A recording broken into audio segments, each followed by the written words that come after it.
ऐसी क्यूट बातें जो हैं वो कलयुग में ही हो सकती हैं। एक और क्यूट बात है कलयुग में, क्या है कि अगर आप बेघर हैं, वाकई में गरीब हैं, तो आपको गरीबी का सर्टिफिकेट लेने के लिए तहसीलदार के पास जाना पड़ता है, पहले मुखिया से लिखवाना पड़ता है गांव में अगर आप हैं तो, अगर शहर में हैं तो पार्षद या प्रधान से लिखवाना पड़ता है, फिर वहाँ से वेरीफाई कराते कराते ये आय प्रमाण पत्र और वो प्रमाण पत्र जाते जाते आपको गरीब होने का प्रमाण पत्र मिलता है और तब जाकर आपको डायरेक्ट बेनिफिट ट्रांसफ़र की सुविधा मिलती है। लेकिन जब नेता अपने आप को गरीब बताता है तो पता है क्या क्या होता है?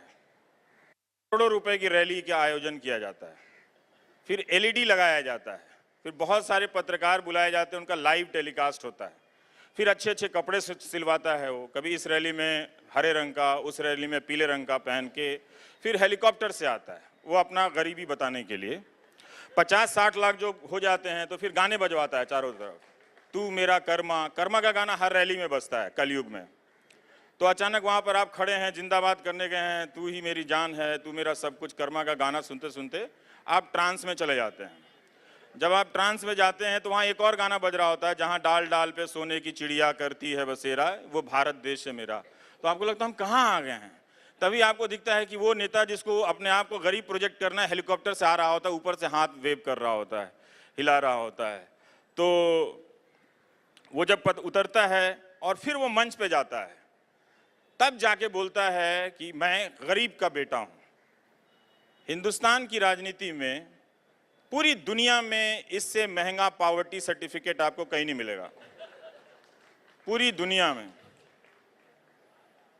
50-60 करोड़, उसमें कई सारे लेवल के संपादक बैठ के रो रहे होते हैं, गरीब का बेटा आ गया है, ये देखो गरीब का बेटा आया, यहाँ पर एलईडी स्क्रीन पर दिख रहा है, कितना अच्छा भाषण देता है, कपड़े देखो उसकी अच्छी है, कितना अच्छा है। तो ये सारा करके, ये सब क्यूट युग में ही हो सकता है जिसे हम लोग कलयुग कहते हैं, और कहीं तो हो नहीं सकता है, क्योंकि इतना डेमोक्रेटिक स्पेस कहाँ मिलता है कि आप अमीर होने से, अंबानी जी अगर आज चाहें तो आप गरीब नहीं घोषित कर सकते हैं, लेकिन नेता अगर चाहे, भले ही सारा पैसा किसी और के पास हो, किसी उद्योगपति के पास, तो वो उसका छोटा सा परसेंटेज खर्च करके अपने आप को गरीब बता सकता है। मैंने अपने पूरे पॉलिटिकल जर्नलिज्म छोटा सा हिस्सा है, उसमें एक भी नेता को नहीं देखा जो खुद को गरीब कहता हो, और सरकार ने गरीबों की मदद की जितनी भी योजनाएं बनाई है उसका कोई लाभार्थी हो, एक भी नेता नहीं दिखा मुझे।